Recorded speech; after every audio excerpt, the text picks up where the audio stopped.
আজকে আমি যে বিষয়টা নিয়ে কথা বলতে চাচ্ছি সেটা বিশেষত কিছু রোগীর সমস্যা, যেমন স্ট্রোকের রোগী বা দীর্ঘদিন শয্যাশায়ী রোগী। এদের ক্ষেত্রে যেটা হয়, শরীরের যে কিছু অংশে এক ধরনের ঘা দেখা যায়, যে ঘাগুলি সহজে ভালো হয় না। আমরা বলি প্রেশার সোর, কেউ কেউ বলেন বেড সোর।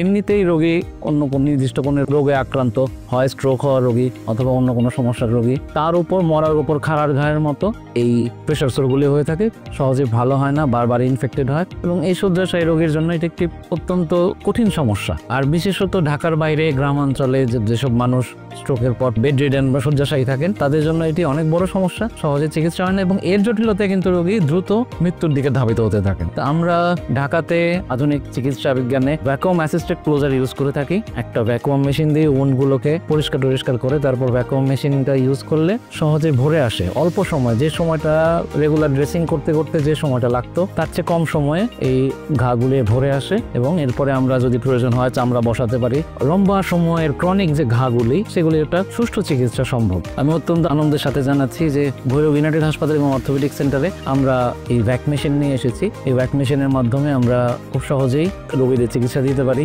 নিয়মিত ড্রেসিং, বারবার ড্রেসিং, এই রোগীকে কোনো আশেপাশের ডিসপেন্সারি বা ছোট হাসপাতালে নিয়ে যাওয়া কিন্তু কষ্ট। এই ভ্যাক মেশিনটার সুবিধা হচ্ছে রোগী বাসাতেই এই মেশিনটা লাগাবে এবং সপ্তাহে একদিন হয়তো এই মেশিনটা আমাদের কাছে নিয়ে এসে আমরা খুলে আবার ড্রেসিং করব। সুবিধাটা হচ্ছে অল্প সময়ে, তুলনামূলক অল্প সময়ে ড্রেসিং এর চেয়ে এই ঘাগুলি ভরে আসে এবং আমাদের এখানে স্কিন গ্রাফটিংও করা সম্ভব। ঘাটা অনেকখানি শুকিয়ে আসার পর স্কিন গ্রাফটিং এর মাধ্যমে চিকিৎসাটা পরিপূর্ণভাবে শেষ করা সম্ভব। আমি আশা করছি আপনাদের পরিচিত যে রোগীরা দীর্ঘদিন ধরে এইসব সমস্যায় ভুগছেন, তাদেরকে অন্তত এই সুখবরটা আপনারা পৌঁছিয়ে দেবেন।